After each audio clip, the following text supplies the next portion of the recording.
All right. Does anybody need the handout from last time?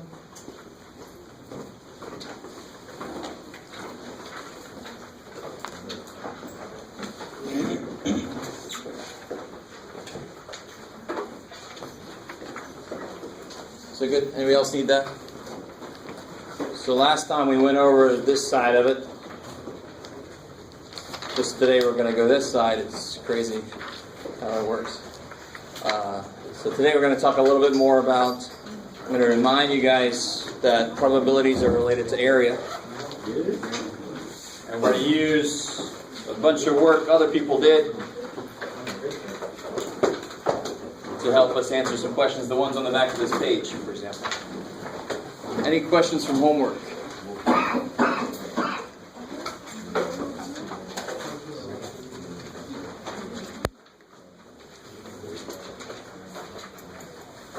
Yes, ma'am.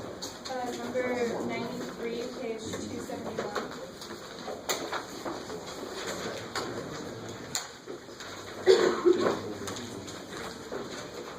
'93? Yeah. So this one's got a student taking a 32 question multiple choice exam.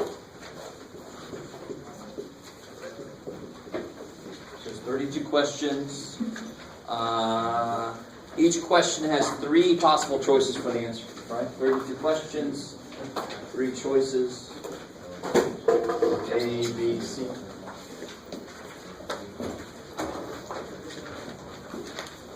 Find the probability the student guesses more than 75% of the questions correctly.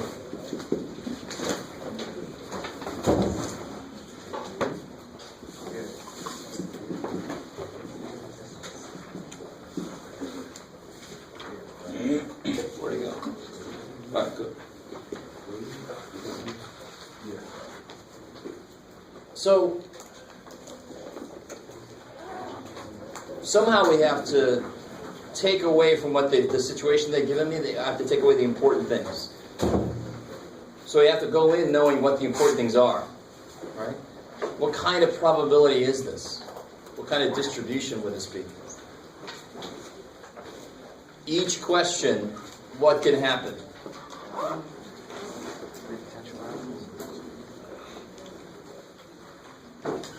How you guys doing? Yeah, there you go. You can get it right or wrong. Each question, the student can get it right or wrong. So the problem says the student didn't study, so they just do the Christmas tree. Oh, Christmas tree. You guys ever done that, multiple choice? Scantron? No? You guys are like, what the hell are you talking about? It's where you make like little lights on the tree. No. Or you actually make a picture of a Christmas tree. You never know. You might get some right. So that's what he does. He says, I didn't study. Let me just take some guesses, right? And there's only 3 choices for each. He's thinking, man, there's a pretty good chance I'll get something right somewhere, right? You guys kind of with me? It's always, and it sucks when I have a student who thought they studied and they do worse than they would have done if they would have just guessed. It's like, oh shit. So what kind of distribution is it then? If there's several trials, there's 32 questions. Each question they can get it right or wrong.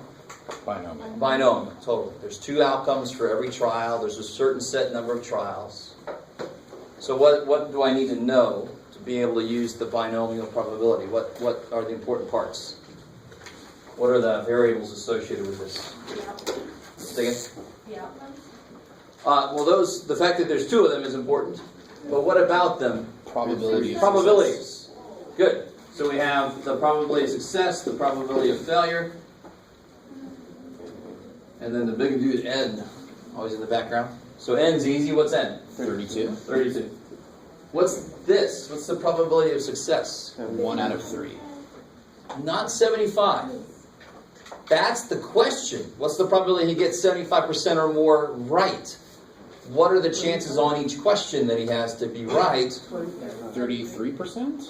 Well, that's an approximation. Use 1/3. 1/3. Because otherwise it's 0.3 forever. And I ain't got all day to write 3s. So let me just write 1/3. Yeah, I do. You do? Okay, if you do, go for it. Start now. Do it. I'll check in with you in a few years. Are you guys you guys see how you have to tear this problem apart? You have to take out of it what you need. And the first step of that is you got to know what the hell you need. Right? If you don't know what the hell you need, what are you going to do? So I need N, P, Q. Q is what? Two-thirds. Got to be the rest of it, 2/3. So there's one correct answer out of 3, and there's 2 incorrect answers out of 3. All right. Now what's the next variable that kind of changes? What else do I need to know? X. Where's X? 25%. That's what we're trying to find. No, we know it. They just didn't say it right. They said, and we want to get 75, more than 75% correct. Well, how many questions are there? 32. 32. So what's 75% of 32? 24. Yeah, 3/4 of 32 is 24. Kick ass. So I wonder the probability that it's more than 24, or at least 24. Make sure that's the way it's worded. More than, sorry. More than. So not including 24. Is that, because if you're more than, you can't be equal to. Alright. You see how I'm pulling this problem apart? I mean, you can always, if you identify it's binomial, or you know you're in the section that's binomial, you know you got to find these things. Then you just start plucking them out from what they tell you. Yes, sir. I'm sorry, this might be really, you may have just said it, but what does X represent? Yeah, anybody know, what does X represent?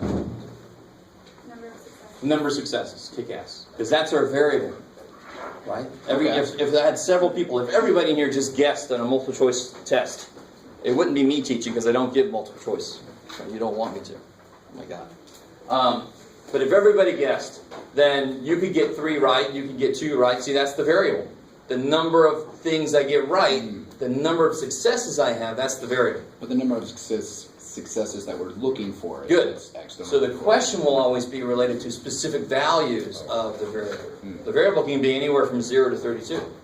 Those are the values it can take on. I want to know its probability that it's more than 24. So yeah, that's why you took the 75 from 32.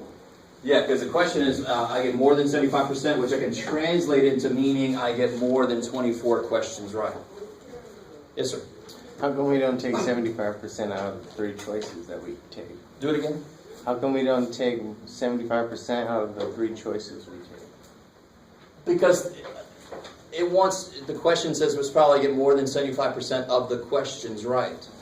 Not And the there's choice. 32, yeah, Not the exactly. sample of the. So it's not talking about a specific question, it's saying overall. Each question I get a 1/3 and a 2/3 chance of success failure, but I want overall to get 24 questions, or more than 24 right. So what's more than 24? 25. 25, 26, up to 32, right? Alright, so I desperately try to stay away from too much busy work. So for this kind of problem, well, let's try one set. Let's do 25, and then we'll just go for the calculator. I forget this book is all about the freaking calculator. That's one big thing I don't like about it so far. But let's try to set up, you guys kind of see that? I'd have to do the formula for 25. I'd have to do the formula for 26, 27, and then add them all together. Does that piece make sense? Because it didn't say exactly 20-something. It says more than 24. Shit. So there's several ways to do that. So what would it look like for 25? What would the formula look like for 25? How many questions are there? 32. 32. And I want to choose 32, C. 25. 25. I want to choose 25 of them to be right. So how many successes do I have? 25. And how many failures do I have? 2/3. Seven. The probability of failure is 2/3. How many of those do I have? 7. Because I got 32 questions overall, right? Take a second and figure out what that is. Or you have several seconds.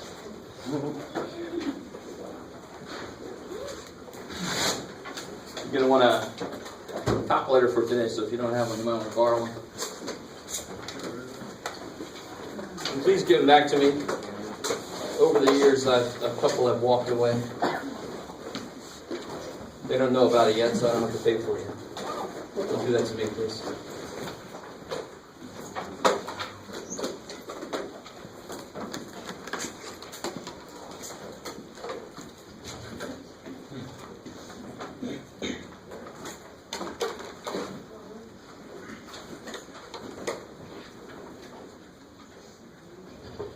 let me just point. Ooh, yeah, that looks good. I like that. Just to point something out, you should put it in the calculator pretty much exactly like this. Put this in parentheses 2 to the 25th times parentheses 2/3 to the 7th. I mean, if you put in the calculator 1 divided by 3 to the 25th, I just did this. I didn't do this. Right, it's just a 1, so it's going to be 1 anyway. But you get the idea. In general, you have to put in parentheses. What do you guys get? You get something a little freaky, hopefully. I got a really small number. Yeah. What is it? 2.325 Good. 2 times, or 10 times, or times 10 to the 7th. Negative 7. Negative 7. Good. So it's actually 0.123456233 roughly, or whatever. Let me stop there for a second. Did you guys? Anybody who tried that out? Did you guys get that? Or forever hold your peace. Whatever. It's up to you. What's going to happen if I put a 26 in there? Am I going to get a bigger number or a smaller number? Smaller number. Why smaller? Because that's more right and that's less probability that you're going to get it. Yes. Each question I only got a 1/3 chance of being right. 25 correct answers is like me being way optimistic. Do you guys understand? In fact, what's the expected number of successes I'm going to get? Oh, shit. About 60. Don't do this to me, Jeff. It's been a weekend since we last talked about this shit. What's the expected number? It's the mean, right? And what's the mean of a binomial? It's a beautiful little equation. NPQ. Now, careful. Ooh, that's the variance. So what's 1/3 of 32? That's just less than 11, right? 33 divided by 3 would be 11. So it's 10.6 blah, blah, blah, blah, blah.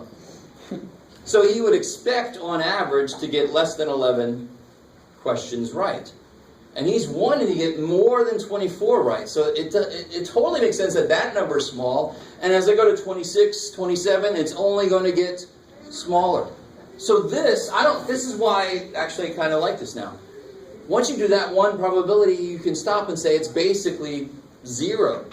It's like that 0 plus I talked about. It's so close to 0 that it's basically 0. It's not going to happen.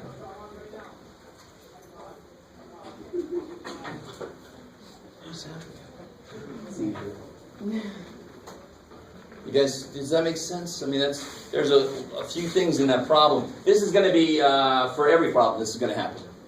This specific problem had a little weirdness that this is being way optimistic. And you can see that immediately. So there's no reason for me to do 26, 27, 28, thank God. Because they're just going to get smaller and smaller and smaller. And smaller than that, to any human, is basically 0. It ain't going to happen. How we doing? Maybe. Okay, good. Okay, all right. Anything else from homework? 95F. Oh, let's see. Oh, all right. Let me see. The only probability question asked before that was part E, right? So part F is really asking you 2 probability questions. Were you able to do part E? Yes, I'm not sure if I did it right. Oh, okay, but you got the formula set up. You got something. So part F, 95F says more than 96% of the very largest colleges have some online offerings. Suppose you pick 13 such places. And then part F says, is it more likely that 12 or 13 will offer such courses? How do you figure out if one is more likely than the other? You calculate each one's what? Expected value? Probability. Oh. Yeah. You calculate the probability for 12 and 13 and see which one's bigger. Let me say that again. So they said pick 13 colleges. Is it more likely for 12 of them to have a lot of online courses or 13 or all of them to have? We'll calculate the probability for 12 using this formula. The probability for 13, use this formula and see which one is bigger. Yeah. Now I like sort of what you said there. If the probability of success is 96, I'm not sure. Probability of success is 0.96. and there's 13. What is the expected value? Yeah, so 13 times 0.96, what do you get? 12.48. So, do you see how that's really right in the middle of 12 and 13? So, I can't say which one. It looks like maybe 12 is going to be a little bit more likely because it is a little tiny bit closer to 12, but you actually can't say for sure. I don't know if you guys are with. If the mean would have come out to be 12.07, then 12 would have been more likely than 13 because 12 is basically the expected value. Could you do that really quick and check your work, kind of a thing? Like if you just do it really quick because you can just do P times N and you can find where it might be, then solve it, and then if you see if your equation's not, Oh, I see. Yeah. You can do this just to see why it makes sense what you got. But there's the mean. Let me see. I don't want to get too deep into this, but the mean for a binomial is not always the most likely thing. Right? In fact, if I just draw this, isn't this what a binomial would look like if I drew a histogram out of it? We have it on that handout from last time, right? And this is not a perfect example of what I'm trying to say, but what's the most likely thing up there? Whatever this dude is here, right? But the mean might be this one. I don't know, especially if I put some more than that here. Skewed that, so the mean might be this one, but this is the most likely. So the mode is the most likely, and the more symmetric it is, the more that is equal to the mean. What am I talking about? So this little thing, I don't know if you guys are with me on this, but does this make sense? If I calculate the mean, then I expect the value to be close to this. So 12 and 13 are both contenders. Then you're like, well, it's closer to 12. Well, the mean isn't necessarily the tallest bar, so that's why I still got to do the work. I still got to calculate the probabilities. But still, it's a rough approximation. Right. But you do the work and see really which one is the highest probability.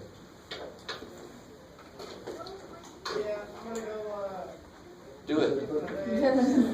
Go somewhere. All right. Anything else from homework? All right. Okay. All right. So let's get back into this sheet here. So last time we finished the front, and we did several examples of uniform distributions. We even did triangular distribution, which you're not going to see in the homework. It's just I threw it up there just to show you. So if I graph a probability distribution, any probability questions I ask will be exactly equal to the area represented by them on my picture. So if I drew this, if I drew the histogram that represented this, then the answer to this question would be 25 areas of those. That's the idea, the visualization. If I graph a distribution and I have a probability question, the answer will actually be the area related to that question. So if I'm with the probability from 6 to 9, it's the area between 6 and 9. How are we doing so far? And we did that with uniform distributions, which are easy because it's just a big rectangle that kicks ass. Rectangles have easy area formulas. Now we're going to try to do it with normal distributions, which is not easy, because normal distribution look like that. I ain't got no area formula for that. Shit.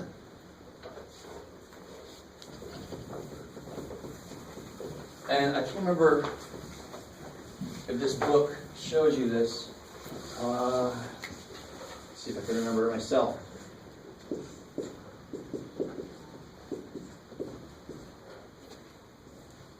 Let's see, I'm just making stuff up at the end here, but it's roughly like this. You only have to see this once for me. Other classes you might see more. But this is, if I remember correctly, this is the formula for a normal curve. So if you plug in 4 for the mean and 1 for the standard deviation, it will plot you this. This is actually what would show up on your screen, on your graphing calculator screen, if you wanted to do it on there. You guys a little bit with me. So why did I show you this? Because I would have to use this formula to get the area between two things. And who's taking calculus again? A few of you guys have taken calculus. You're like, I don't want to say, man, because you're going to ask me where. No, I'm not. Don't worry. But to find the area under a curve, I'm going to have to use what's called an integral. So I'm not going to teach you calculus. Right? We're going to actually, that's what the chart is for. Somebody's already had a computer do it for them. So we're just going to use that information. So let me give you this. Oh, that's right, we're going to do this here. Let me give you this handout. This is actually from, I didn't really like the z-score chart that these guys put together. I mean, they put together something, and I give them kudos for that. But this is the one from the old stats book I use, and it's free online. I just printed it off from online. So let me give you this, and then we'll talk about what the hell this means. And let me be very clear about what I'm giving you right now. This you do not want to write on. This you're going to bring with you on test days. You're going to turn it in with your test. And then I'm going to give it back to you so that you can bring it back for the next test. Are you guys with me? So this is important. I'll have a few extra copies if you forget it or something, but not a ton. So it's up to you to bring it back. If you got notes on there, it's not good. Thank you. Sure.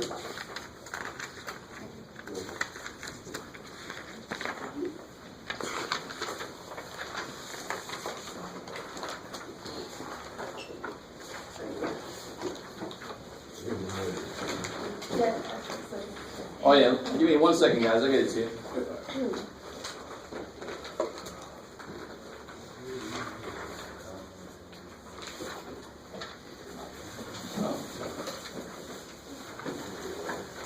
So that works.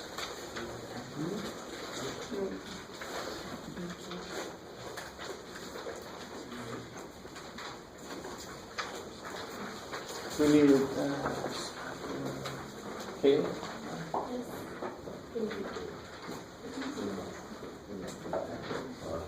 Anybody else needed that?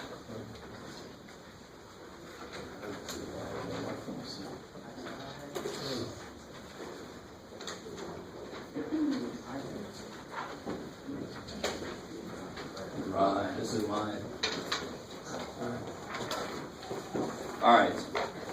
So, let's talk about this weirdness here.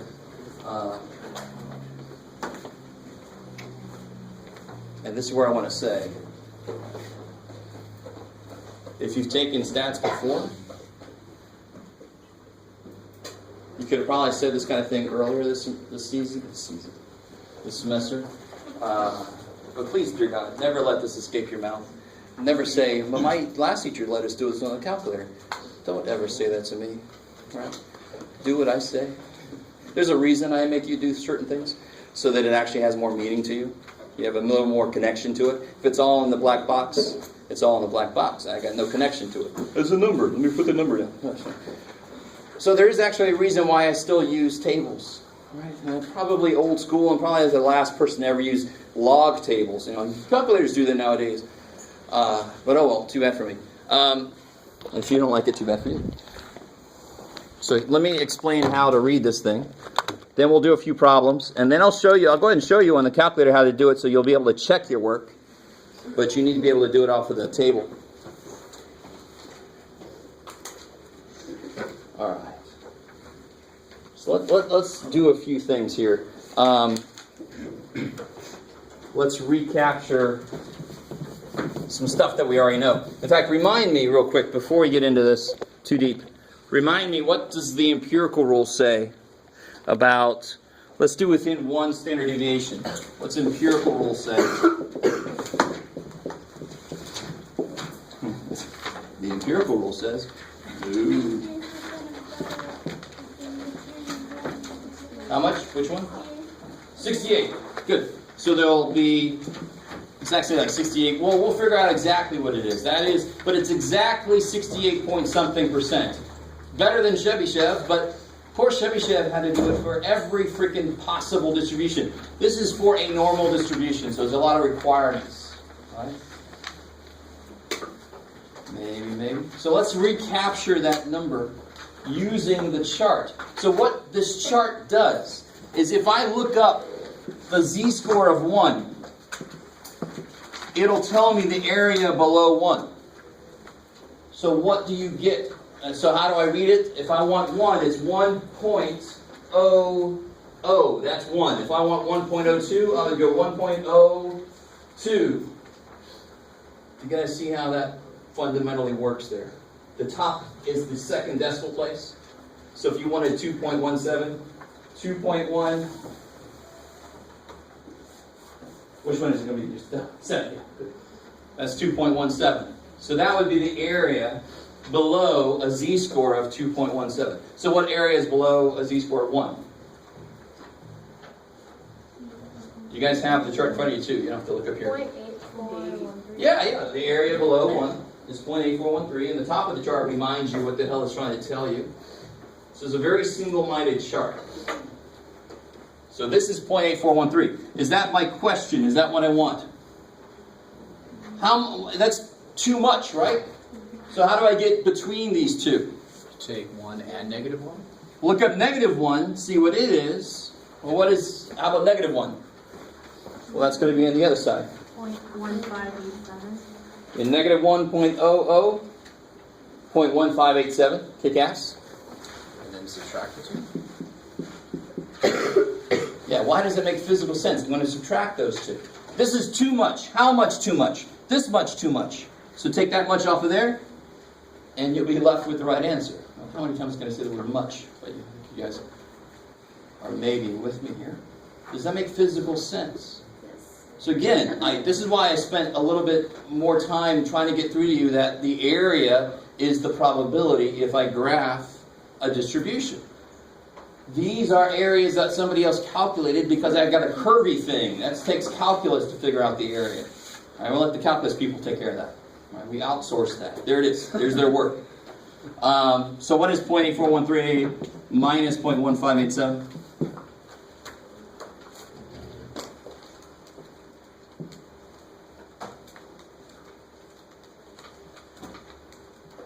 Uh, 0.6826. Beautiful. So that's 68.26%. There it is. So if you went up to 2 and to negative 2 and subtracted them, you should get close to what? What's within 2? 68, 95%, beautiful. By the way, if I didn't say this earlier, you've got to memorize these numbers. And then out to 3 would be what? 99.7. Kick ass. I love the look I'm getting. But if you weren't here last time, that's not going to make any sense. But within 2 steps from the standard deviation, from the mean, there's 95% of the data in a normal distribution. It must be exactly normal. And if I go one more step out, I catch almost everything. To go out 3 steps, I catch 99.7% of the information. And this is a little bit of an explanation as to why we set 2 to be the unusual kind of the place where unusual starts. Because how much would be outside? If there's 95% inside, there must be 5%. So there's only a 5% chance to be outside of 2 steps away from the mean. So that would be unusual because it doesn't happen very often. That's why the people whose heights are here or there are the people we see them will go, whoa, or we'll go, whoa, because we don't see them all the time. You're tall, shit. We don't run into that mostly because most of us are here. That's what we normally see. Sorry, you get excited when I use the word. All right, so let's do this. Let's see if you guys can handle the first block here of stuff. So on the handout, does anybody need this? Everybody has one? Shoot.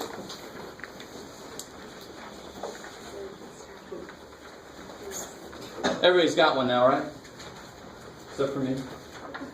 All right. All right, good. So try those first few problems out.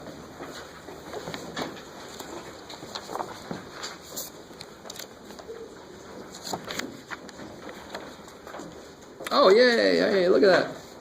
I'll stop crying now.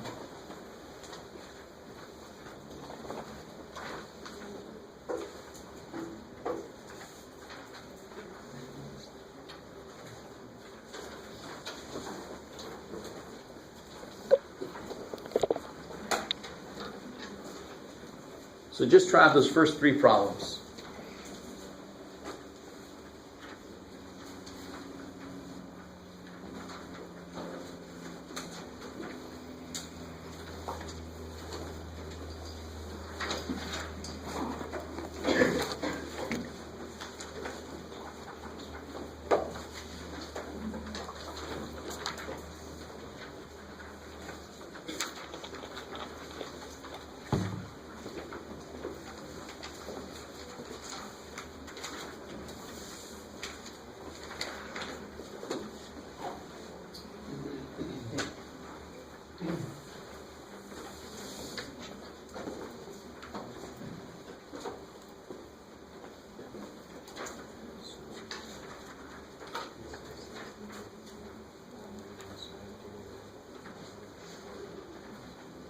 less than 1.51. So look up 1.51. 1.51. That's exactly that. When you look up a z-score, it tells you the area below that z-score. So that's exactly the question. So that's the answer you got.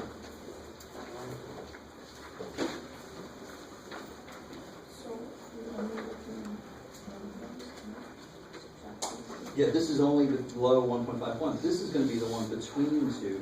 Then you're going to have to subtract those two areas. But the chart already tells you the area below 1. So if you only have one value, you just got to look it up. So you got to be careful. If I say greater than, that's going to take something. So is that zero? Exactly. Well, if I wanted 1.50, that would be that. 1.5. Oh. If I want 1.57, it's out there. 1.57. Exactly. 1.51. So that's the area below that z-score. So it says less or higher, just what you want to do, like a couple numbers under, or just one? No. If it says greater than, you're going to have to do something. The chart's going to tell you the opposite of what you want. So you got to think about that. Maybe. Yeah, that's what you were talking about right here. So it kind of like, we're trying to find is that the z-score is greater than that. That's going to be going this direction, towards the right. So it's looking for this area. But the z-score of this number only gets me this. The chart tells you the area below. So how do you get the other area? Well, you take the other one, and then you subtract. You're overthinking it. If I know the probability, but I want the opposite probability, I know what to do. Maybe. Well, yes. I don't have to be so vague. It's not a quiz.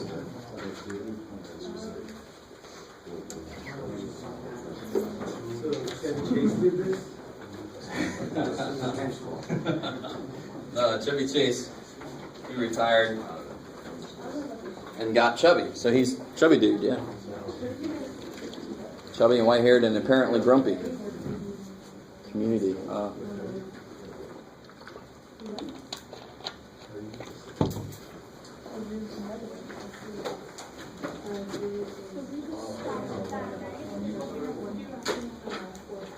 But there's no, see, you stop there. I didn't say the probability that it's between these two. I just said the probability it's less than that. That's all. All right, let's look at these.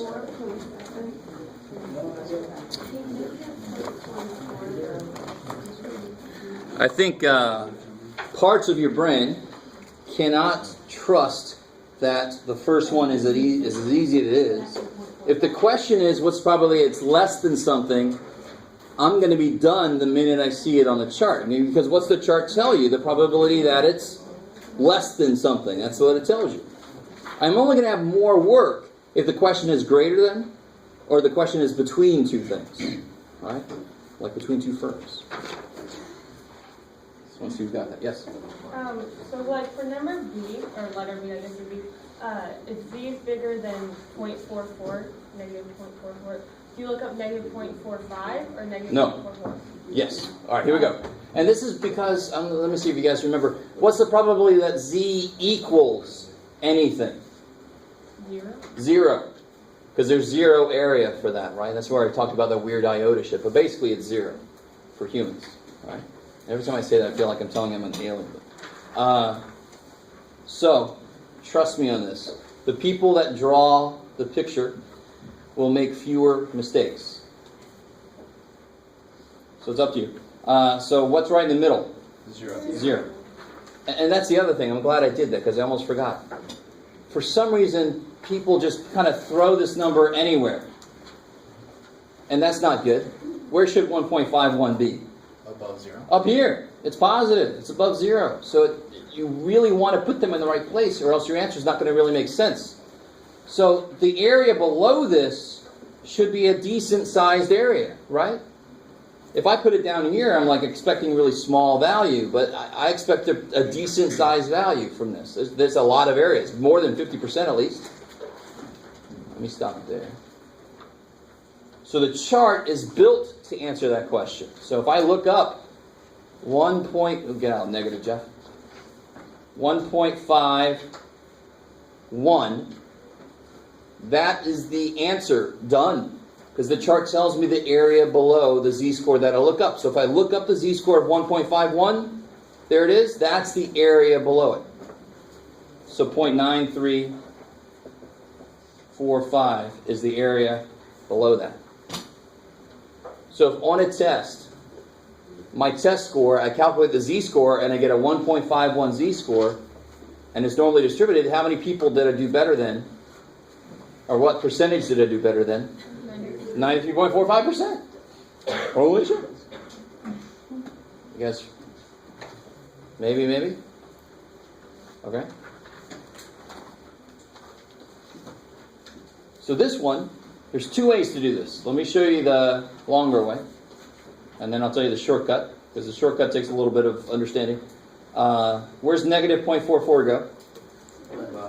A little bit below the mean. And I want the area above that. So please, dear God, no matter what you do, immediately put the number you look up in this in the right place. Let me see if you understand what I mean. If I look up negative 0.44, what do I get? Negative 0.44. I get this here, right? Is that what you guys got? 0.3300? Where does 0.3300 go on the picture? Above or below? Below. It's always below. But that doesn't answer my question. But you guys see now, the whole picture is how much probability? In the whole curve? 1. I got 0.33 on that side. The other side is my answer. So how do I get my answer? 1 minus that. So 1 minus 0.33 is? That's crazy. So 67% would be above 0.44 standard deviations below the mean. Yes, ma'am? Do we have to draw a little picture? Can we just use the numbers? So again, you don't have to. I'm not going to make it a requirement. But just remember my earlier statement. The people that don't draw the picture are the ones that make simple mistakes. The picture just kind of grounds you as to why the math you're going to do makes sense. Or what procedure. So the people that don't draw the picture, they give me 0.33. Because, and I don't care how good, sometimes you'll do it, sometimes you'll forget. But the picture would never let you forget. Does that make sense? If you don't draw it, I'm not going to take points off. You'll probably just make more mistakes. So you take your own points off. So it's up to you. That's a teacher way of saying do it, but it's up to you.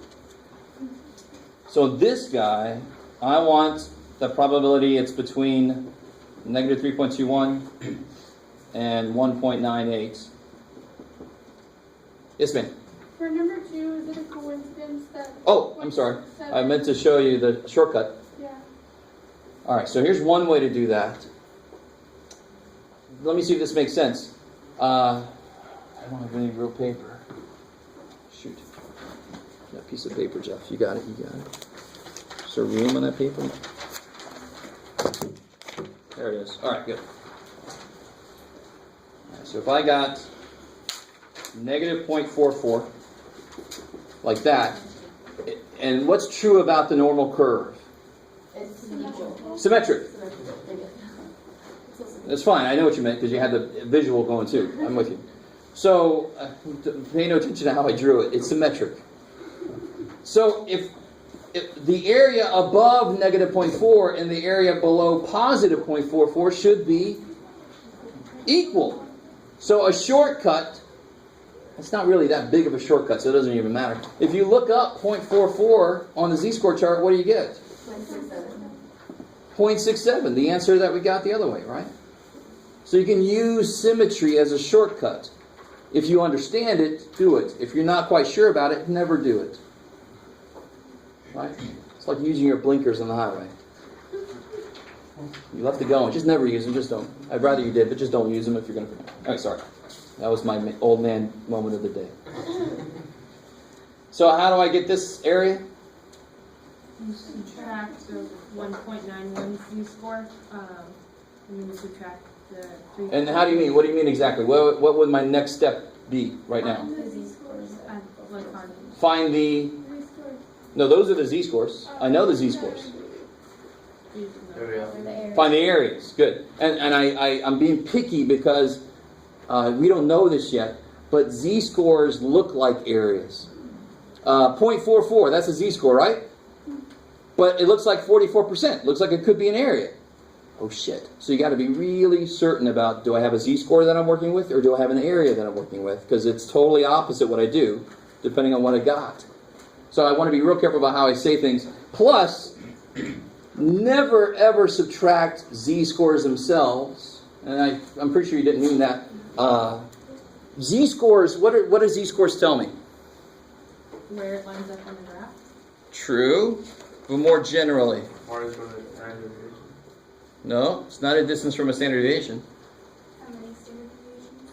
From the mean. I like it. So if I subtract those two z-scores, I'm going to end up with a third z-score that is somewhere else, unrelated to the question. Does that make sense?